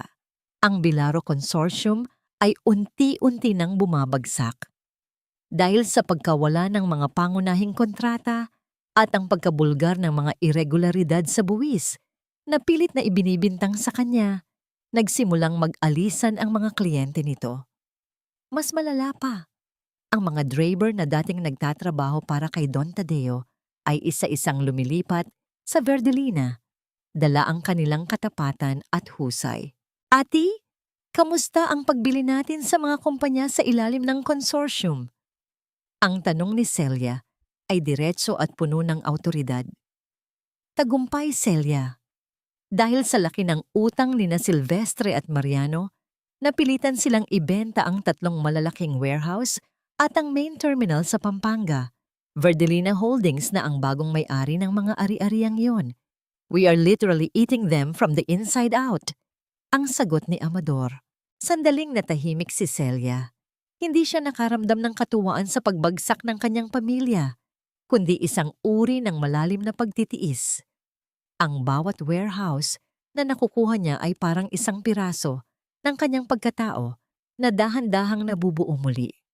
Ang bawat terminal na naisasalba niya ay nangangahulugan ng katiyakan ng trabaho para sa mga taong pinabayaan ng kanyang ama. May balita ba kay Papa? Ang boses ni Celia ay bahagyang humina. Ang kanyang pagiging anak ay muling sumisilip sa likod ng pagiging isang CEO. Huminga ng malalim si Amador. Don Tadeo is still in recovery, pero ang balita ay wala na siyang control sa board. Si Celestina ang nagmamaniobra ng lahat, pero gipit na rin siya. Sinisikap niyang itakas ang mga natitirang pondo, pero dahil sa operational guarantees na pinirmahan mo, bawat galaw niya ay nababantayan ng korte. She's trapped in the very net she tried to use on you. Tumayo si Celia at lumapit sa bintana. Pinagmamasdan ang mga truck ng Berdelina na maayos na lumalabas sa garahe sa ibaba. Ang bawat sasakyan ay may nakasulat na pangalan ng kanyang ina, Verdelina. Pakiramdam niya, sa bawat pag-ikot ng mga gulong yon, ay may kasamang basbas mula sa langit. Ngunit ang katahimikan ng kanyang tagumpay ay biglang nabasag nang maglabas ng isang breaking news ang telebisyon sa loob ng kanyang opisina. Ang reporter ay nakatayo sa tapat ng gusali ng Bilaro Consortium, kung saan makikita ang mga sheriff na naglalagay ng mga notice sa pinto. Breaking news, ang Bilaro Consortium, isa sa pinakamatandang kumpanya ng transportasyon sa bansa, ay opisyal nang naghain ng insolvency petition matapos itong ideklarang wala ng kakayahang magbayad ng mga bilyon-bilyong pisong utang sa mga bangko at supplier. Ayon sa mga ulat, ang kumpanya ay tuluyan ng isa sa ilalim sa liquidation process. Napatitig si Celia sa screen. Ang imperyong binuo ng kanyang ama sa loob ng 40 taon ay gumuho sa loob lamang ng ilang linggo. Ngunit ang mas ikinabigla niya ay ang sumunod na imahe, ang paglabas ni Celestina mula sa gusali. Pilit na itinatago ang mukha mula sa mga kamera, habang si Mariano naman ay mabilis na isinasakay sa isang sasakyan ng mga pulis dahil sa mga kaso ng ilegal na pasugalan at embezzlement. "It's happening, Celia," ang sabi ni Amador. "The final collapse. At bukas, kailangan mong humarap sa board meeting nila bilang bagong may-ari ng kanilang mga utang. Handa ka na bang makita silang muli?" Hindi sumagot si Celia, ngunit ang kanyang kamay ay mariing nakahawak sa gilid ng kanyang lamesa. Ang huling yugto ng kanyang pakikipaglaban ay narito na, at ang katanungang bumabagabag sa kanya ay hindi kung paano siya mananalo, kundi kung ano ang ititira niya sa mga taong kumuha ng lahat mula sa kanya. Ang hangin sa loob ng boardroom ng Bilaro Consortium ay tila may amoy ng luma at unti-unting nabubulok na papel, isang palatandaan ng isang imperyong malapit ng gumuho. Ang sikat ng araw na pilit na dumadaan sa pagitan ng mga makapal na kurtina ay naglalantad ng mga butil ng alikabok na malayang sumasayaw sa ibabaw ng mahabang lamesang gawa sa nara. Sa bawat dulo ng lamesa, nakaupo ang mga natitirang miyembro ng Board of Directors. Ang kanilang mga mukha ay puno ng pangamba at kawalan ng pag-asa. Sa gitna nila, nakaupo si Doña Celestina na sa kabila ng krisis ay pilit pa ring nagpapanatili ng kanyang ayos. Ngunit ang kanyang mga kamay na nakapatong sa lamesa ay hindi mapakali. Dahan-dahang kinukutkot ang sariling mga kuko habang ang kanyang mga mata ay pabalik-balik sa pinto. Sa tabi niya ay si Silvestre na tila isang basang sisiw, hindi makatingin ng diretso at panay ang punas ng pawis sa kanyang noo kahit na malamig ang loob ng silid. Ang katahimikan ay binalot ng isang mabigat na tensyon. Nang dahan-dahang bumukas ang dambuhalang pinto ng silid, ang tunog ng mga sapatos na tumatama sa sahig ay may dalang ritmo ng katiyakan at kapangyarihan. Isang tunog na hindi kailanman narinig mula sa taong papasok. Naglakad si Celia patungo sa bakanting upuan sa tapat ng kanyang ama, si Don Tadeo, na nakaupo sa kanyang wheelchair sa dulo ng lamesa. Ang matanda ay tila mas lalong tumanda sa loob ng ilang linggo. Ang kanyang balat ay maputla at ang kanyang mga mata ay tila nawalan na ng kislap ng buhay. Ngunit nang makita niya si Celia, isang bahid ng gulat at pagkamuhi ang dahan-dahang gumuhit sa kanyang mukha. "Anong ginagawa mo rito, Celia?" Ang boses ni Celestina ay matinis at puno ng panglalait. "This is a meeting for creditors and stockholders. Wala ritong lugar para sa isang driver na may kaso ng fraud. Guard, bakit niyo pinapasok ang babaeng ito?" Hindi kumibo si Celia. Nanatili siyang nakatayo. Ang kanyang likod ay tuwid na parang isang kalsadang walang liko. Sa likuran niya, pumasok si Amador. Bit-bit ang isang makapal at itim na folder. Ang bawat hakbang ng abogado ay tila isang babala ng paparating na bagyo. "Doña Celestina, pakiusap, manatili kayong mahinahon," ang malamig na sabi ni Amador. "Miss Vilaro is here because she has more right to be in this room than anyone else present." What do you mean? Ang tanong ni Silvestre. Ang boses ay nanginginig sa kaba. Si Papa pa rin ang chairman. Kami pa rin ang may-ari ng kumpanyang ito. Dahan-dahang ibinaba ni Celia ang kanyang kamay sa ibabaw ng lamesa. Ang kanyang mga daliri ay dumaan sa makinis na kahoy, ang parehong lamesa, kung saan siya dati ay hindi man lang pinapayagang lumapit. Tiningnan niya ang kanyang ama. Ang lalaking kailanman ay hindi tumingin sa kanya ng may pagmamalaki. Papa, noong tinapon niyo ako sa ulan, akala niyo ba ay guguho ang mundo ko? Ang boses ni Celia ay mahina, parang isang malalim na buntong hininga na puno ng pait. 10 taon niyo akong ginawang alipin. 10 taon niyo akong ginawang panakipbutas sa mga kasalanan ni na Silvestre at Mariano. Pero sa bawat gabing puyat ako sa kalsada, habang kayo ay nagpapakasa sa yaman, binubuo ko ang Berdelina. Mariing binagsak ni Amador ang folders sa gitna ng lamesa, na lumikha ng isang tuyot na tunog na tila ba isang paghatol. The majority of Vilaro Consortium's debts have been consolidated and bought by Verdelina Holdings. Since you cannot pay your obligations, the collateral, which includes this building, the main terminal, and all your remaining assets, now belongs to the principal creditor. Tumingin si Celia ng diretso kay Celestina, na ngayon ay tila nawalan na ng kulay ang mukha. Ako na ang may-ari ng inyong mga utang, Celestina.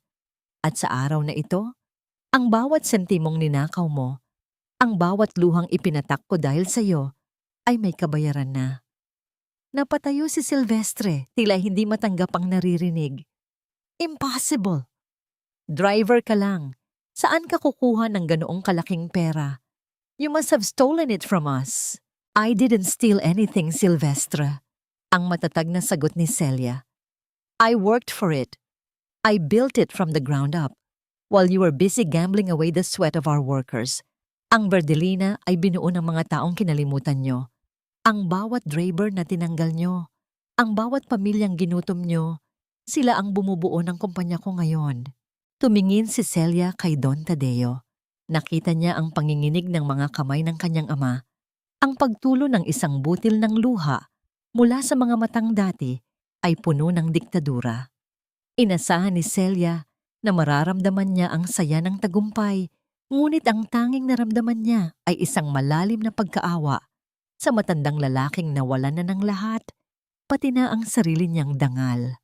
Papa, ang kumpanyang ipinagdamot niyo sa akin, kinuha ko na. Ang bulong ni Celia. Pero hindi dahil gusto ko ang pera niyo. Kinuha ko ito dahil kailangang iligtas ang mga taong umaasa rito, mga taong hindi niyo kailanman nakita. Sa gitna ng katahimikan, biglang tumayo si Celestina. Ang kanyang mukha ay puno ng matinding galit at desperasyon. Hindi ito tapos, Celia. Hinding-hindi mo makukuha ang mansyon. I'll make sure you go back to the gutter where you belong. Ngunit bago pa man makasigaw muli si Celestina, bumukas ang pinto at pumasok ang 2 sheriff kasama ang mga opisyal ng korte. Doña Celestina Vilaro, mayroon kaming utos na i-evict ang lahat ng nakatira sa mansyong Vilaro simula sa oras na ito. At narito rin kami para isilbi ang warrant of arrest para sa kasong plunder at falsification of documents.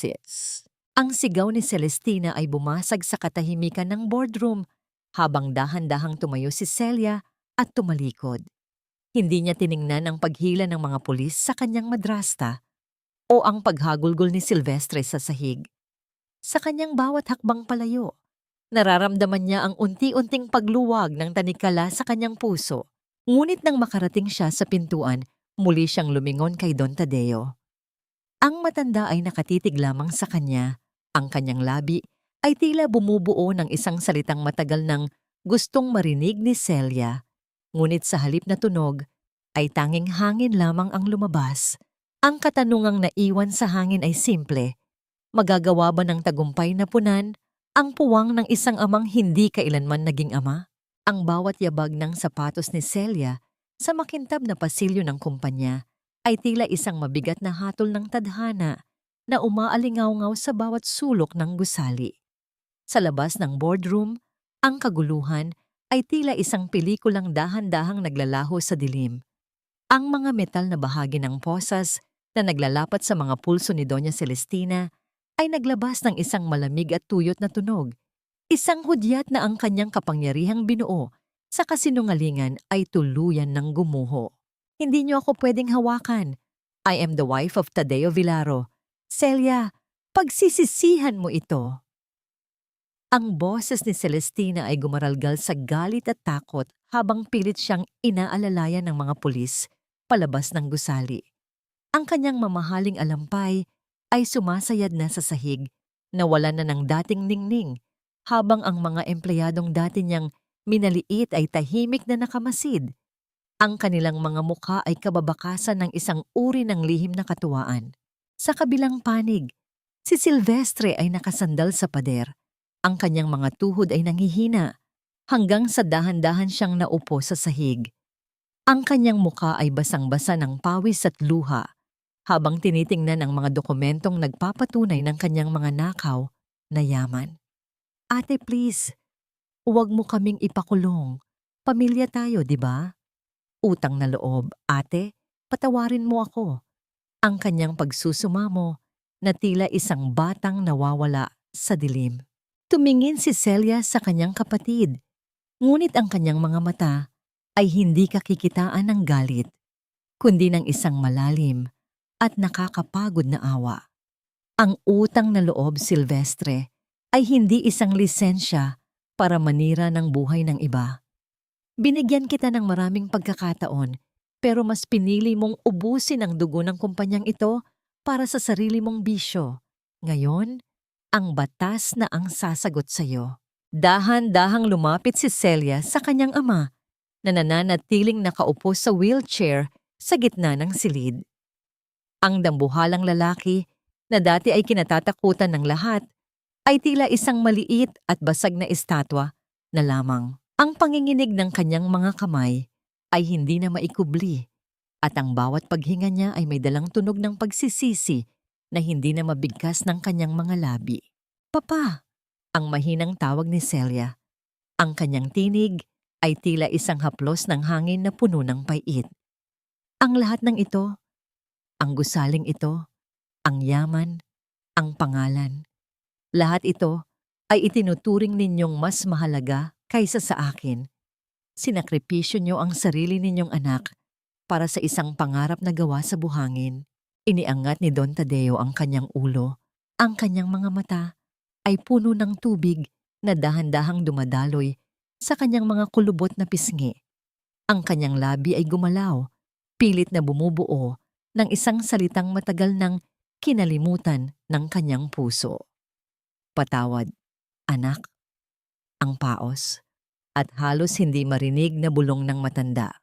Ang salitang iyon na matagal nang hinintay ni Celia ay tila isang matalim na kutsilyong humiwa sa kanyang natitirang tatag.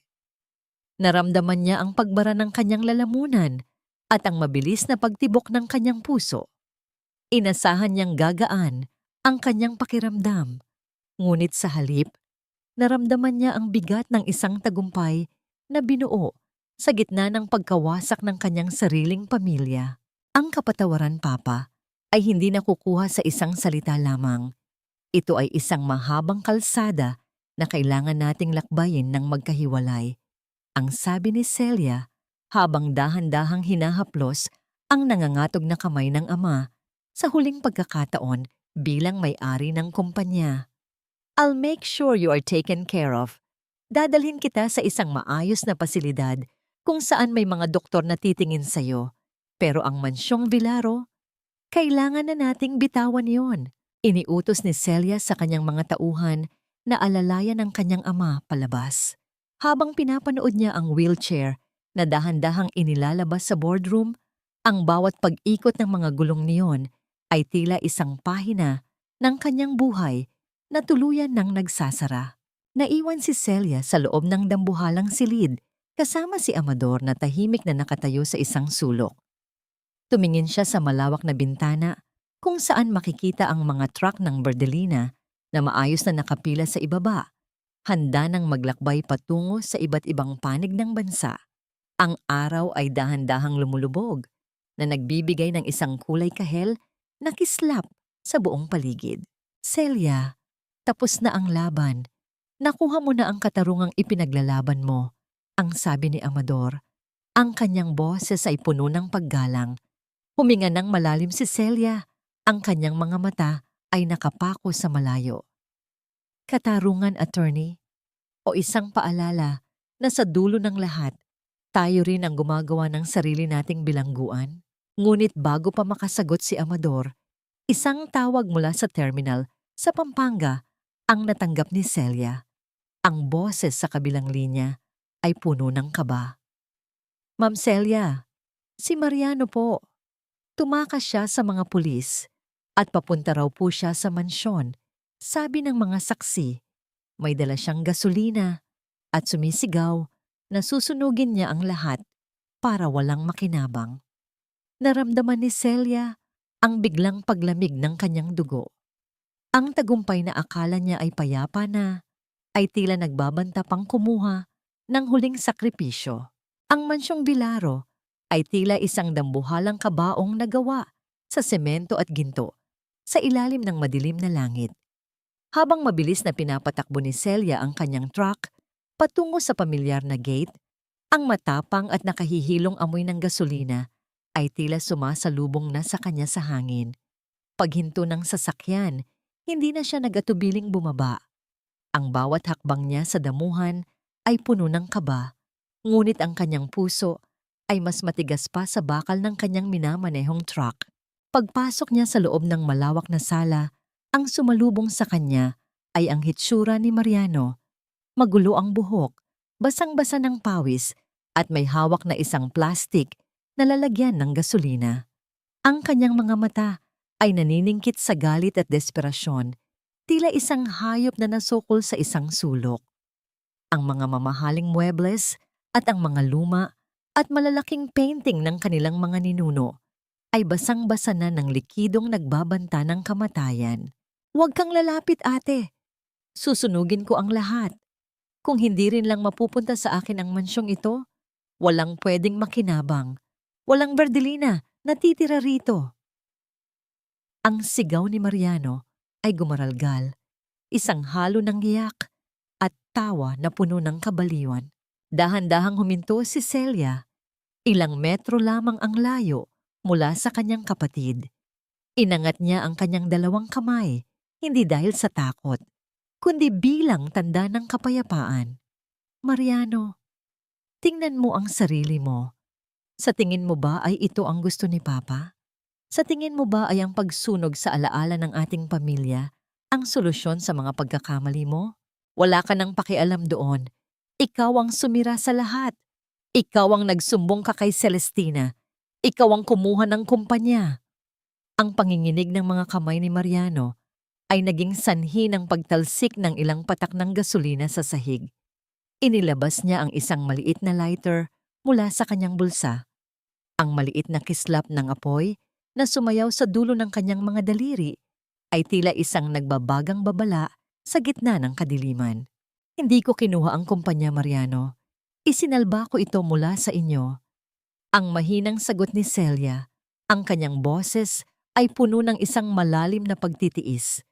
Pero kung gusto mong sunugin ang bahay na ito, sige, sige. Sunugin mo. Sunugin mo ang bawat sulok na naging saksi sa pagtatrabaho ko ng walang bayad.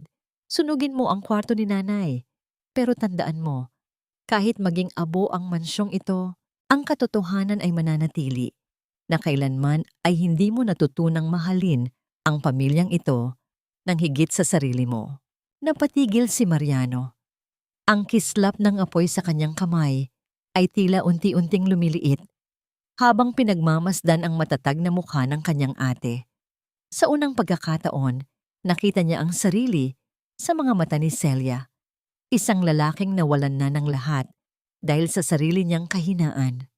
Dahan-dahang bumaba ang kanyang kamay at ang lighters ay nahulog sa sahig nang hindi lumilikha ng apoy. Tila isang talisay na nawalan ng hangin. Napaluhod si Mariano sa gitna ng basang sahig at nagsimulang humagulgol ng malakas. Ang kanyang mga balikat ay nanginginig sa bawat hikbi. Isang tunog ng pagkatalo na umalingaw-ngaw sa buong mansyon. Nilapitan siya ni Celia, hindi upang saktan, kundi upang patungin ang kanyang kamay sa balikat nito. Isang huling haplos ng isang kapatid na nagpatawad na bago pa man hingin ang tawad. Ilang minuto matapos dumating ang mga pulis upang dalhin si Mariano, pumasok si Amador kasama si Don Tadeo na nakaupo pa rin sa kanyang wheelchair. Ang matanda ay pinagmasdan ng paligid, ang amoy ng gasolina, ang mga nakatumbang gamit, at ang kanyang anak na si Celia na nakatayo sa gitna ng pagkawasak. Naglakad si Celia patungo sa kanyang ama. Ang katahimikan sa pagitan nila ay tila isang dambuhalang pader na dahan-dahang gumuguho. Papa, tapos na po ang lahat. Ligtas na ang mansyon. Pero hindi na ito ang tahanang kilala natin. I'll sell this property, Papa. Ang perang makukuha rito ay gagamitin para sa inyong pagpapagamot at para mabayaran ang natitirang mga benepisyo ng mga driver na hindi nyo nabigyan ng sapat. Tiningnan ni Don Tadeo ang kanyang mga kamay na kalyurin. Tila ngayon lamang niya napagtanto ang pagkakatulad nila ng kanyang anak. Celia, anak ko. Ang hirap na sambit ng matanda. Lahat ng taon na yon, bulag ako. Pilit kong hinahanap ang legacy sa mga anak kong lalaki. Pero ikaw pala ang tunay na Vilaro. Ikaw ang may puso ng kumpanyang ito. Ngumiti ng mapait si Celia. Hindi na mahalaga yun ngayon, Papa. Ang mahalaga ay nakakahinga na ako. Pero hindi ako mananatili rito. Ang Verdelina Holdings ay patatatakbuhin ni Amador at ng isang board na may puso para sa mga manggagawa. Ako, babalik ako sa kalsada. Doon ako nagsimula at doon ko gustong mahanap ang kapayapaang kailanman ay hindi ko naramdaman sa loob ng bahay na ito. Isang malalim na buntong hininga ang kumawala sa dibdib ni Celia habang pinagmamasdan ang huling sikat ng araw na tumatama sa mga bintana ng mansyon. Ang tagumpay ay hindi pala ang pagkakaroon ng lahat, kundi ang kakayahang iwanan ng lahat nang walang dalang hantuhin sa puso. Ang hangin sa maliit na bayan ng San Luis ay may dalang amoy ng bagong aning palay at alat ng dagat. Isang timpla na tila nagpapahinto sa oras at nagbibigay ng panibagong buhay sa bawat hininga ni Celia. Malayo na siya sa mausok na kalsada ng Maynila at sa malamig na pader ng mansyong Vilaro. Dito, sa lupang kinalakihan ng kanyang ina, itinayo ni Celia ang isang payak na tramdong tiyan o stopover para sa mga driver ng truck. Isang lugar na bukas sa lahat, lalo na sa mga pagod at gutomang kaluluwa. Hindi na siya ang CEO na nakasuot ng asul na blazer. Bumalik siya sa kanyang pamilyar na t-shirt na puti at pantalong maong. Ang kanyang buhok ay nakatali ng maayos habang abala siya sa pag-aayos ng mga lamesang gawa sa kawayan. Ang Verdelina Holdings ay nananatiling matatag sa ilalim ng pamamahala ni Amador. Ngunit para kay Celia, ang tunay na tagumpay ay hindi nasusukat sa laki ng bank account, kundi sa katahimikang nadarama niya tuwing umaga habang pinagmamasdan ang pagsikat ng araw sa ibabaw ng mga palayan. Ma'am Celia, may parating po na isang malaking kargamento mula sa norte. Handa na po ang mainit na kape at ang lugaw. Ang sabi ng isa sa kanyang mga tauhan na dati ring driver na pinili siyang samahan sa probinsya. Ang boses nito ay puno ng sigla, isang tunog na nagpapangiti kay Celia. Dito, ang bawat tao ay itinuturing niyang pamilya at ang bawat driver na humihinto ay may kwentong baon na handa niyang pakinggan. Isang hapon, habang dahan-dahang naglalakad ang mga anino sa lupa dahil sa paglubog ng araw, isang simpleng sasakyan ang dahan-dahang huminto sa tapat ng kanyang kainan. Walang mga bodyguard, walang magaralgal na anunsyo, tanging ang mahina at banayad na paghinto ng gulong sa tuyong lupa. Bumukas ang pinto at lumabas ang isang matandang lalaki na nakasuot ng barong na kupas na ang kulay. Dahan-dahang inaalalayan ng isang nurse. Napatigil si Celia sa kanyang ginagawa. Ang hawak niyang baso ay dahan-dahang napatong sa lamesa. Ang tunog ng paglapat ng kristal sa kahoy ay tila isang hudyat ng pagbabalik ng nakaraan. Si Don Tadeo iyon. Ang kanyang ama ay tila isang anino na lamang ng dati niyang sarili. Mas maliit, mas marupok, at ang mga mata ay hindi na naghahanap ng kapangyarihan, kundi ng kapayapaan. Naglakad si Celia patungo sa kanya. Walang kaba, walang galit, tanging ang isang malalim na pag-unawa na ang bawat tao ay may kanya-kanyang krus na pinapasan. Inabot ni Don Tadeo ang kanyang nanginginig na kamay, hindi upang mag-utos, kundi upang hawakan ang kamay ng anak na pinakamatagal niyang binaliwala. Anak, napakaganda rito. Ang mahinang bulong ni Don Tadeo, habang pinagmamasdan ang payak na kapaligiran. Ngayon ko lang naintindihan kung bakit mas pinili mo ang lugar na ito kaysa sa mansyong ibinigay ko. Dahil dito, Papa, walang kompetisyon, walang kailangang patunayan, ang sagot ni Celia, habang dahan-dahang inaalalayan ang ama patungo sa isang upuan sa tapat ng tanawin ng palayan. Dito, ang bawat tao ay nakikita ng buo, hindi dahil sa kung anong meron sila, kundi dahil sa kung sino sila. Naupo ang mag-ama sa ilalim ng dambuhalang puno ng mangga. Ang tanging naririnig ay ang mahinang kaluskos ng mga dahon na tinatamaan ng hangin at ang malalayong huni ng mga ibon na pabalik na sa kanilang mga pugad. Ang katahimikan sa pagitan nila ay hindi na nakakabingi. Ito ay puno na ng mga bagay na hindi na kailangang sabihin pa. Tumingin si Celia sa malawak na kalsada na tanaw mula sa kanilang kinauupuan. Nakita niya ang isang truck ng Verdelina na dahan-dahang bumabaybay sa highway. Ang ilaw nito ay nagniningning sa gitna ng papalapit na dilim. Sa sandaling iyon, naramdaman ni Celia ang isang uri ng kaligayahan na hindi kailanman kayang bilhin ng bilyong piso. Ang kaligayahang hatid ng pag-alam na sa dulo ng lahat ng bagyo, nakahanap din siya ng kalsadang pauwi sa sarili niyang puso. Ang bawat sugat ng nakaraan ay tila dahan-dahang naghihilom sa ilalim ng malambot na liwanag ng buwan. At sa unang pagkakataon, sa loob ng maraming taon, nakatulog si Celia ng mahimbing dahil alam niyang bukas, wala na siyang kailangang ipaglaban, kundi ang patuloy na magmahal sa buhay na sarili niyang pinili. Ang hapon sa San Luis ay muling binalot ng isang mahinhin at banayad na buhos ng ulan. Hindi ito ang malupit at nagbabantang bagyo na sumalubong kay Celia sa mansyong Bilaro noong gabing tinapakan ang kanyang dangal. Ngayon, ang bawat patak ng tubig sa bubong na yari sa yero ay tila isang banayad na kanta ng kalikasan na naghuhugas sa natitirang alikabok ng nakaraan. Sa loob ng payak na kainan, umuusok ang isang mangkok ng mainit na lugaw sa ibabaw ng lamesang kawayan. Dahan-dahang inilapag ni Celia ang mangkok sa harap ng kanyang ama. Ang bawat galaw ni Celia ay puno ng pag-iingat, isang uri ng pagkalinga na hindi kailanman nabili ng bilyon-bilyong pisong yaman ng konsorsyum. Pinagmasdan niya ang kanyang ama. Ang dambuhalang lalaking dati ay tinitingala ng buong bansa. Ngayon ay isang matandang payapa na lamang na ang tanging yaman ay ang pag-aalaga ng anak na kanyang itinakwil. "Kain na po, Papa. Mainit pa yan," ang mahinang sabi ni Celia sa wikang Taglish. Ang boses niya ay wala ng bakas ng pait, kundi ang isang uri ng malalim na katahimikan. Tumingin si Don Tadeo sa mangkok at pagkatapos ay sa mga kamay ni Celia. Ang mga kalyo sa kamay ng kanyang anak ay tila mga medalya ng katapatan.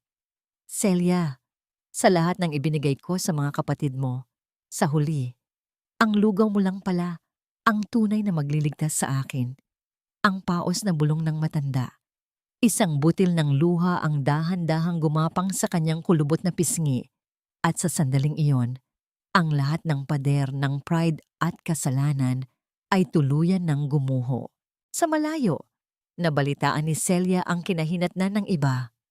Si Doña Celestina ay nananatili sa likod ng mga rehas. Tinitiis ang lamig ng selda na malayo sa sutla at diamante na dati niyang kinagigiliwan. Si Mariano at Silvestre naman ay dahan-dahang nagbabayad sa lipunan, natututong magtrabaho sa unang pagkakataon sa kanilang buhay. Ang Verdelina Holdings ay patuloy na lumalaki sa ilalim ng pamamahala ni Amador, nagbibigay ng dangal sa libo-libong driver na dati ay itinuturing na hamak na driver lamang. Ngunit para kay Celia, ang kanyang tunay na imperyo ay narito sa maliit na stopover na ito. Ang tagumpay niya ay hindi ang makitang lumuluha ang kanyang mga kaaway, kundi ang makitang nakangiti ang kanyang sariling refleksyon sa salamin tuwing umaga. Isang babaeng hindi na kailangang magmakaawa para sa pagmamahal, habang pinagmamasdan niya ang pagtila ng ulan at ang paglabas ng bahaghari sa dulo ng palayan. Naramdaman ni Celia ang isang matamis na paghinga. Ang kalsada ng kanyang buhay ay naging baku-bako at maputik. Ngunit ang bawat lubak ay nagdala sa kanya sa destinasyong ito, ang kalayaan ng isang pusong marunong magpatawad ngunit hindi na muling magpapaapi.